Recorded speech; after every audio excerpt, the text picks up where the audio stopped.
Good day, everyone. I am your presenter, Jingle, and now we are going to discuss the supervisor or a manager as a counselor. So the fundamental management information. So special employees are the individuals who have personal problems which affect their relative activities. These problems may include but not limited to marital problems, chemical dependency, children, financial problems, and concern about aging and health. They may also include work stress, poor environment, and improper supervision and management.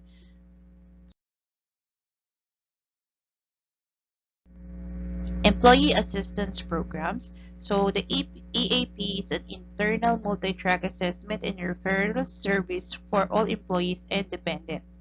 So the programs are related to chemical dependency, mental health, social services, and employee work concerns. So in the government agency, since I am a part of a government agency, um, honestly, I don't have any idea regarding the program regarding the employee assistance program in the uh, agency where I belong since siguro hindi pa siya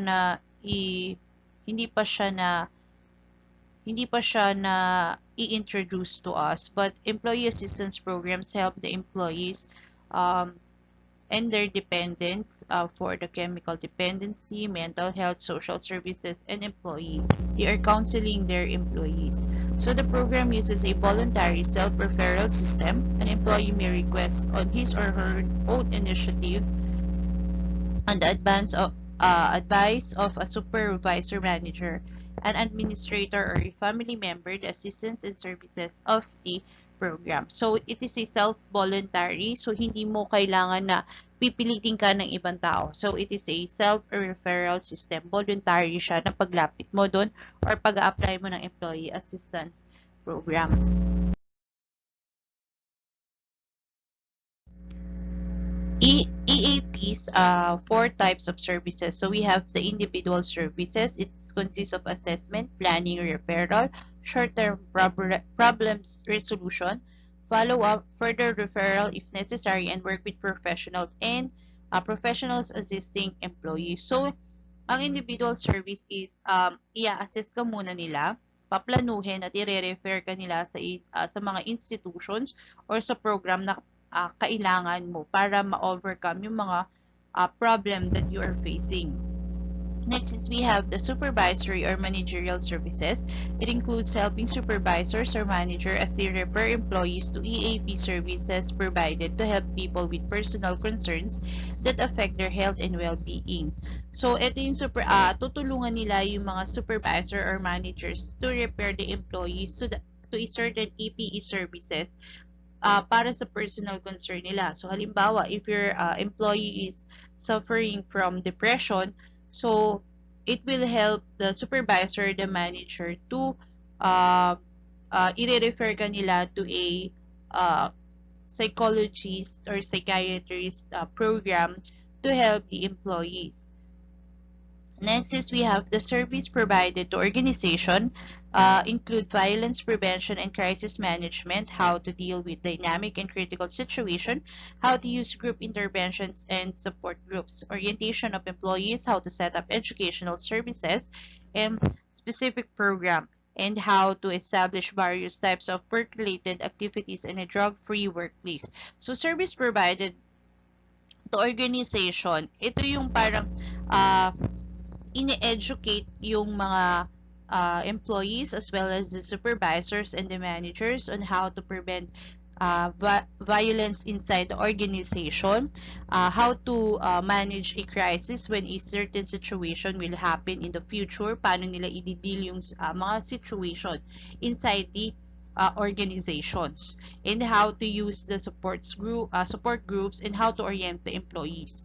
Next is the administrative service. So it refers to the quality improvement, how to work within the policies and procedures that have been established for EAPs, how to utilize outreach program, marketings, and appropriate publicity, evaluation, reporting, and quality improvement, how to develop a website, and maintain it, appropriate staffing of professional individuals, how to develop various programs, and how to get involved with other groups or of like interest. So when we say administrative services, it is the organization itself, how to improve the quality of the organization, paano nila i-work yung policies and procedures nila na aligned dun sa EAP, how to utilize outreach programs, marketing, and other appropriate publicity of the said program of the. We have the typical EAP program. So we have assessment and referral services for counseling. So kung ano man yung makikitang problem dun or madadiagnose or makikitang problem dun sa isang employee. Lunchtime learning program, a health-wise newsletter, a series of interpersonal skills o workshop. So, in the government where I belong, meron seminar na tinatawag na stress management seminar or a workshop. A stress lab with educational and audiovisual materials. So, some of the government agency or private firms, meron silang mga educational and audiovisual materials to relieve stress para sa kanilang employee. So we have the management consultation services, a weight loss program, an adult wellness and fitness advice. The goals of these programs are successful health and wellness programs of the organization, which contains the following: staying healthy in an unhealthy situation, where hazards are physical, mental, or a combination of these, as well as preventive measures are discussed. So the goal of the program is staying healthy when a situation is unhealthy. So if you are dahil nagtatrabaho tayo, hindi naman natin may iwasan na we are facing hazards like a physical hazard, a mental hazard, or a combination of the both.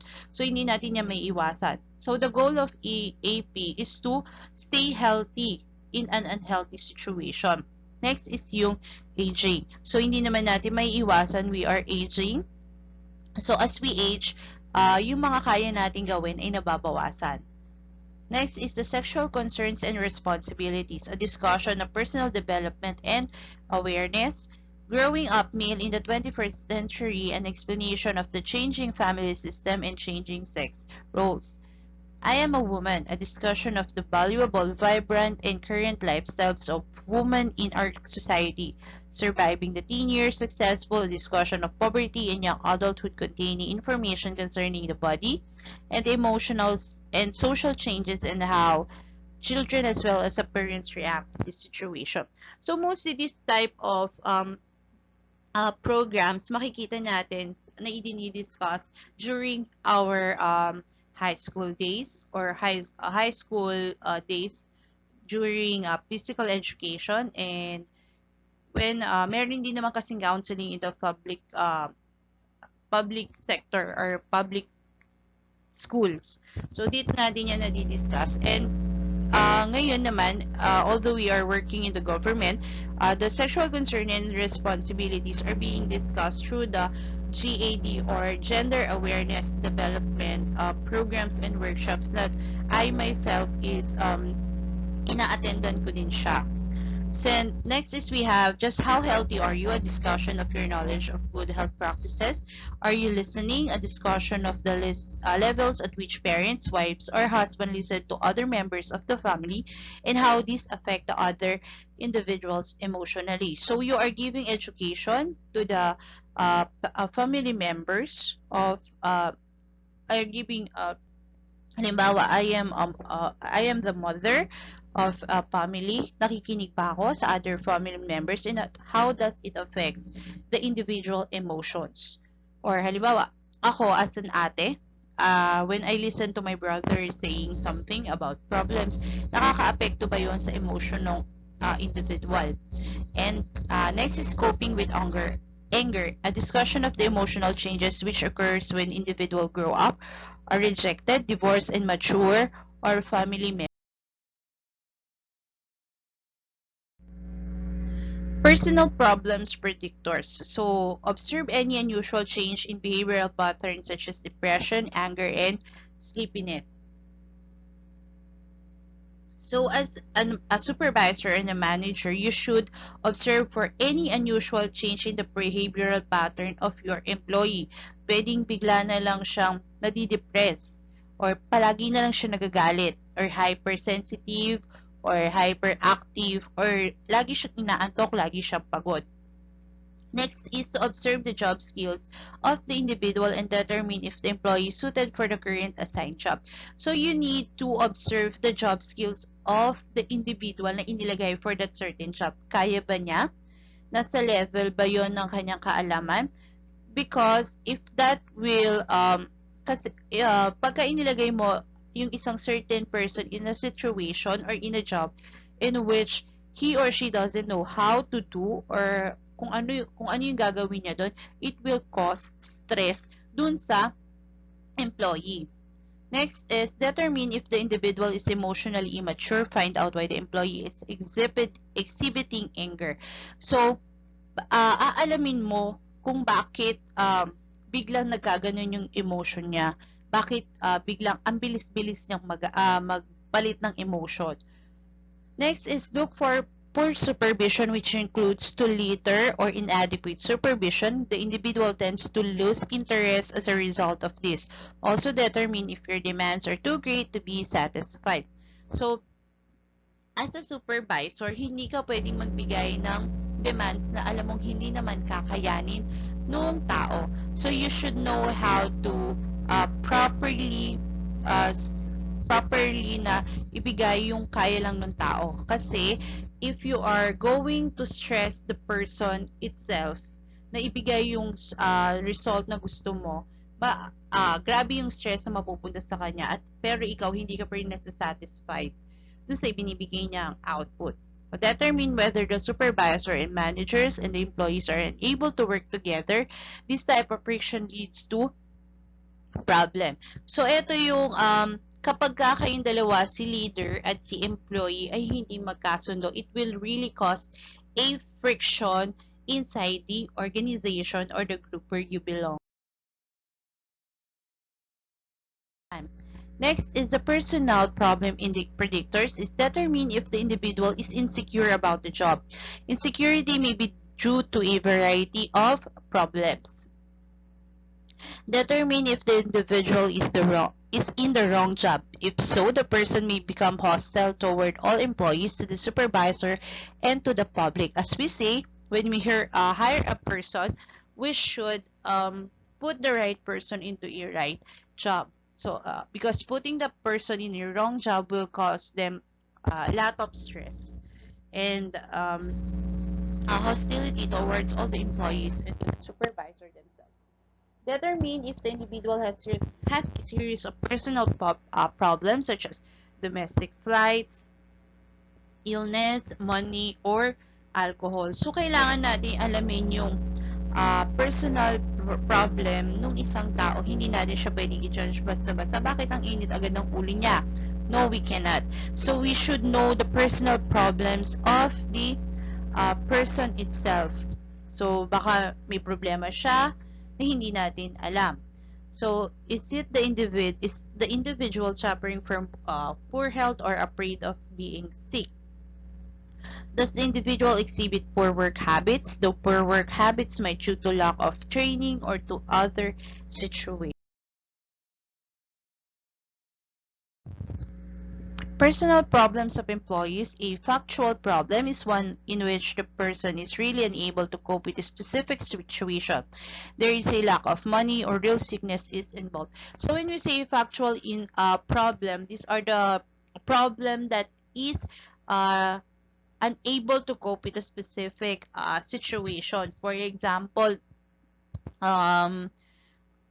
bigla siya nagkaroon ng depression dahil sa isang problema na nangyayari sa kanyang bahay. So that is an example of factual information.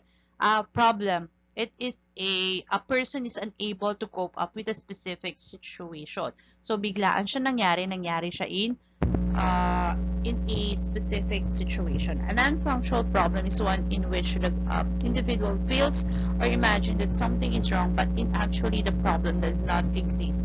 So halimbawa sa non-functional problem, ito yung iniisip niya or lagi niya nararamdaman na may ginawa siyang mali.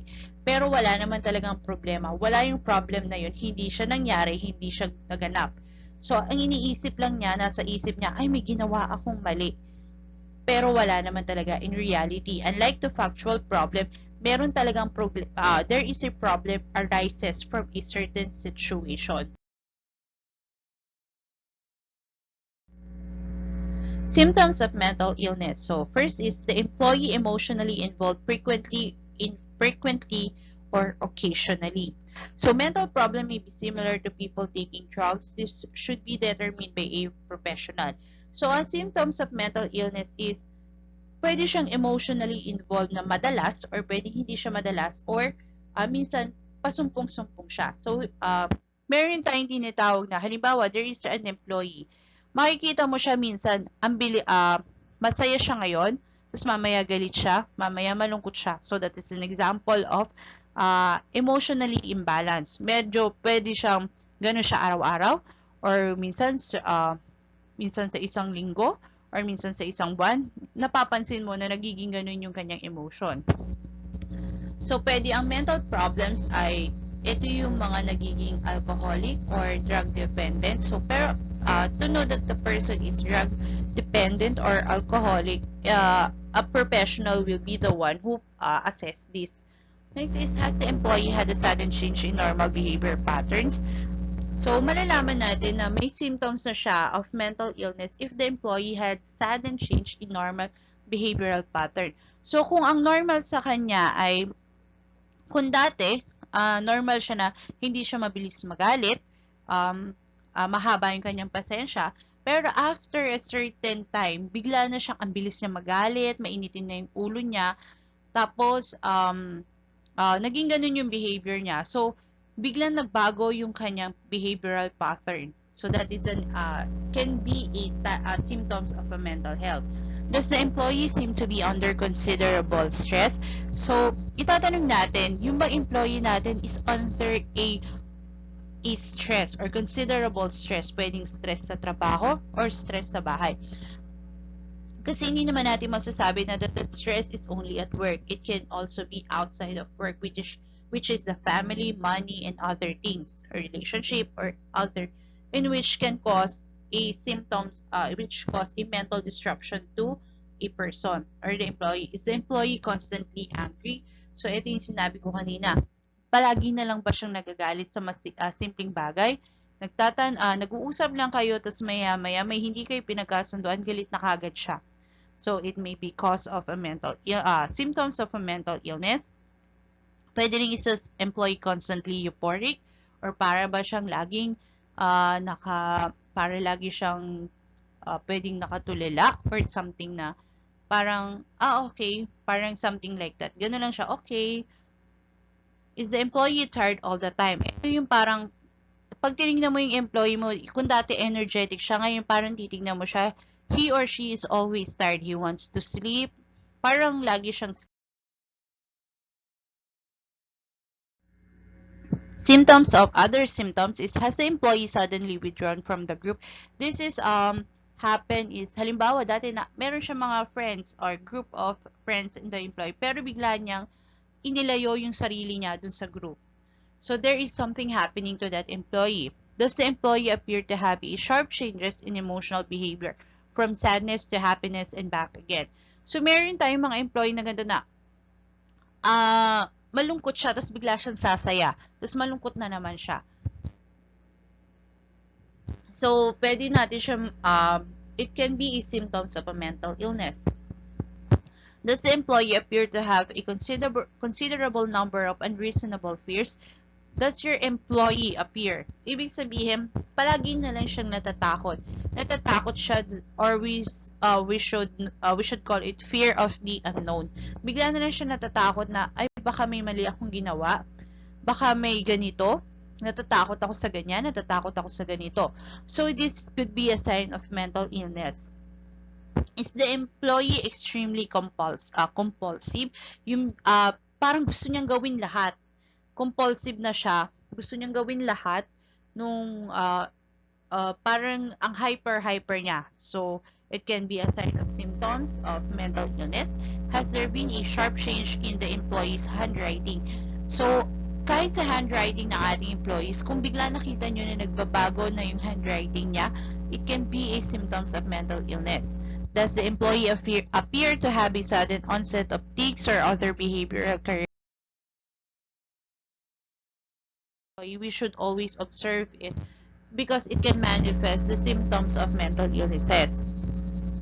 So the role of counseling in the supervisor, manager, employee may need to find relief from the pressure and attempt to clearly think through a solution. This problem may include marital problems, problema sa asawa,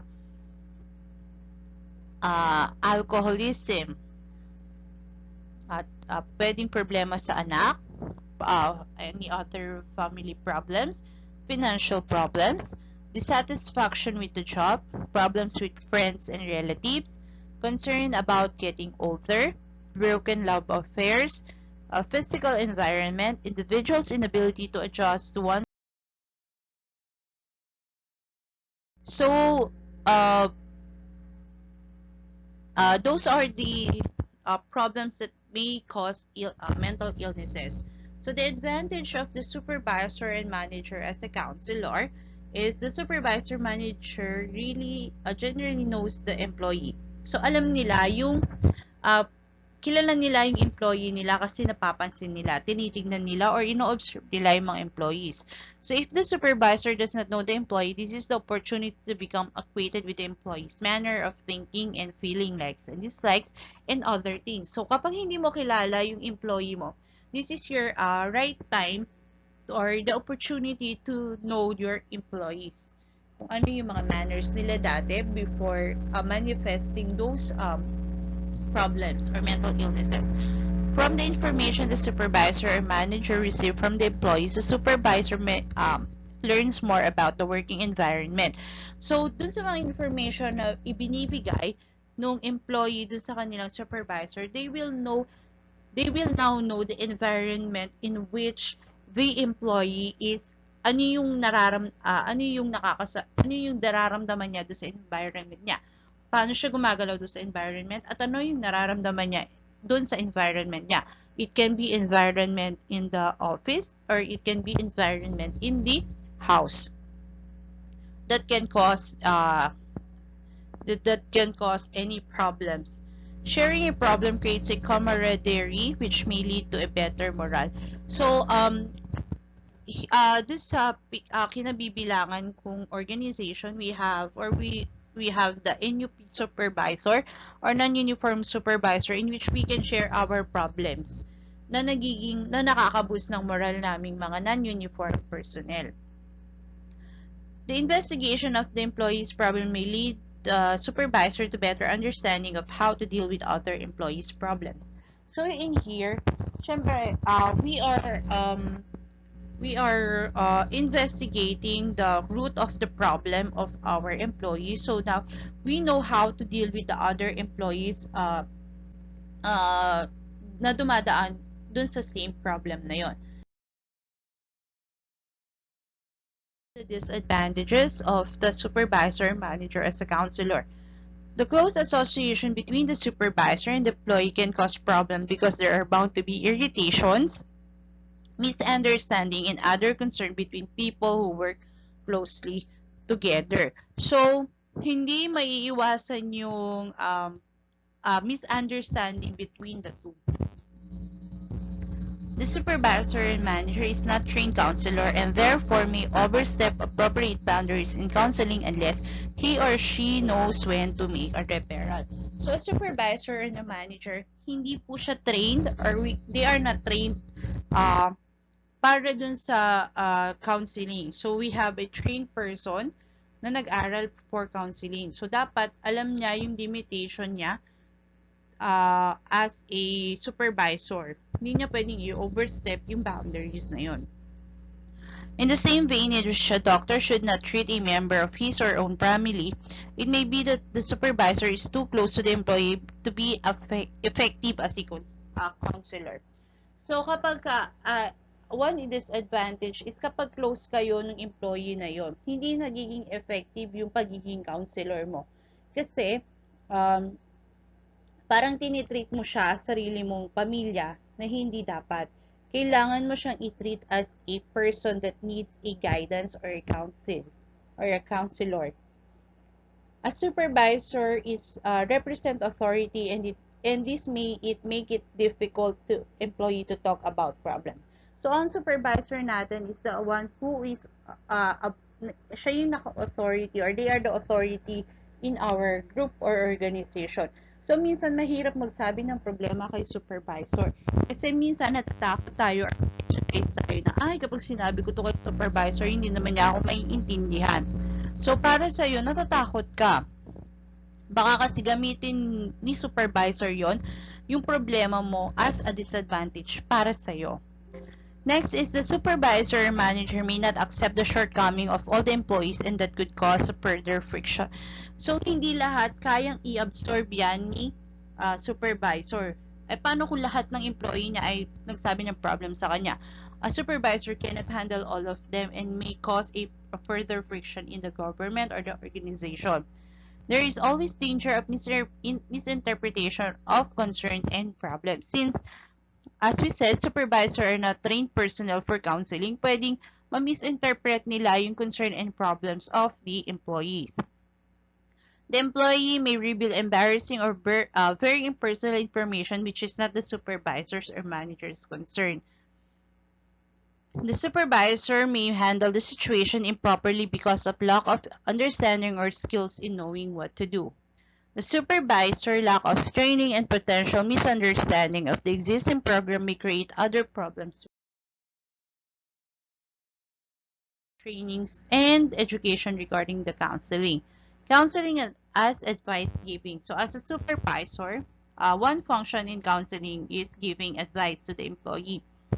So it is essential that the supervisor or the manager understands his or her limitation, since ang pagbibigay ng advice pwedeng makasama or makatulong dun sa employee natin.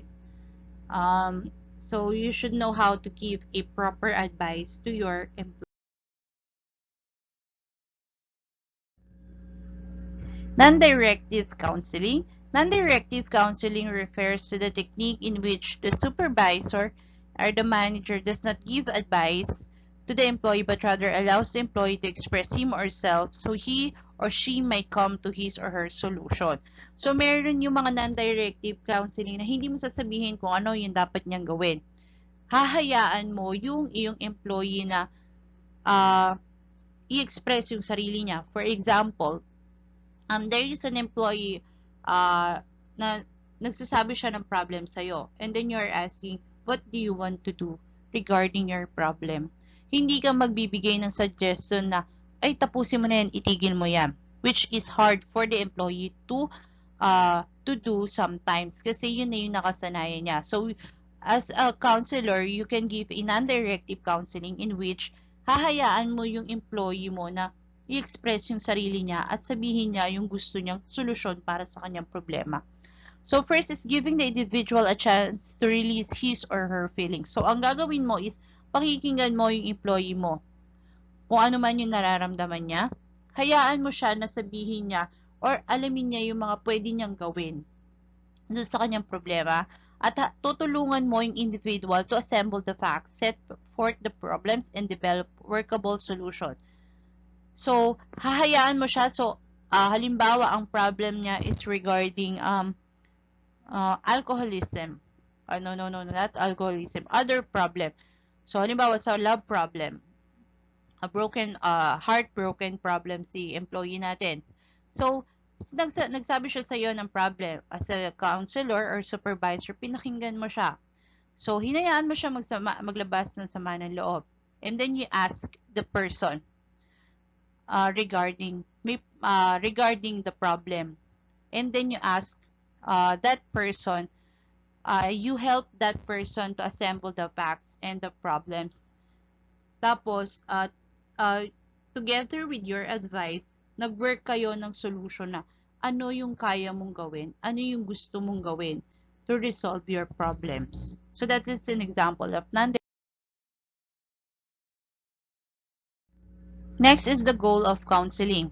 Counseling by the supervisor or manager is means to produce a more satisfied employee, reduce stress on the individual, help the employee sort out his or her feelings and problems, reduce grievances, reduce dissension within the working environment, which is important, so reduce accidents, kasi kapag ang tao or ang ating employee is out of their mind for working, it may cause accidents, pwedeng magkaroon ng problema inside the organization or the office kasi hindi sila focus. It can reduce sick leave kasi kapag nararamdaman nila na ay parang ayaw kong pumasok, so magdadahilan niya na ay may sakit ako, hindi ako papasok. So next is improve production. So when an employee, ang goal ng counseling is to improve the production of the employee para ma-uplift and to improve morale of. Danger signals. So these are the danger signals that we need to look for our employee. First is the anxiety, the restlessness, sleeplessness. Ito yung parang lagi siyang antok na antok. Hindi siya makatulog sa gabi pagpasok niya sa office. Para siyang laging pagod, lagi siyang antok. Parang lagi siyang may iniisip na iba na hindi, palagi siyang natatakot. That is an example of anxiety. There is the fear of the unknown. Insecurity, parang lagi na lang siya nai-insecure sa lahat ng nakikita niya. Fear, depression, apathy, severe self-criticism, yung parang lagi na lang niyang dinadown yung kanyang sarili na I'm not worth it. Makikita mo na sa kanya na lagi niyang criticize yung sarili niya. Crying jugs, bigla na lang siya naiiyak. Extreme excitement, ito yung parang lagi na lang siyang hyper. Avoiding other people, in which parang winidraw niya yung sa sarili niya sa group. Sudden rudeness or noisiness. You need to look for your employees. Effective counseling situation is assume that the employee is responsible and will continue to be responsible. Understand that only the employee can change himself or herself. Hindi mo siya pwedeng baguhin. You can just guide the employee for changing, but you cannot change himself or herself without doon sa kagustuhan ng employee. Provide an atmosphere where the employee can express him or herself freely. So, kailangan, kapag kinausap mo yung employee, kaya niyang, you need to create or provide an atmosphere na kaya niyang mailabas yung kanyang saloobin ng maaluwalas or ng, parang halimbawa kayong dalawa lang ang nag-uusap. You need to create a yung parang magta-trust sa'yo yung employee mo to release or express him or herself freely. Next is express a concerned and thoughtful attitude for the employee's problem. So, kailangan ipakita mo na meron kang concern at hindi ka yung parang wala lang, nakikinig lang ako. No, you cannot. You should express a concern and thoughtful attitude towards your employee's problem. Don't treat it as a joke. Because minsan kasi, if you treat joke, parang tinitreat mo lang as parang joke lang naman yung problem niya, a person can pwede siyang mas ma-damage inside mentally. So which is dapat natin siyang i-avoid. Rephrase the employee's statement so that the employee may understand what is being expressed and may define the problem more clearly.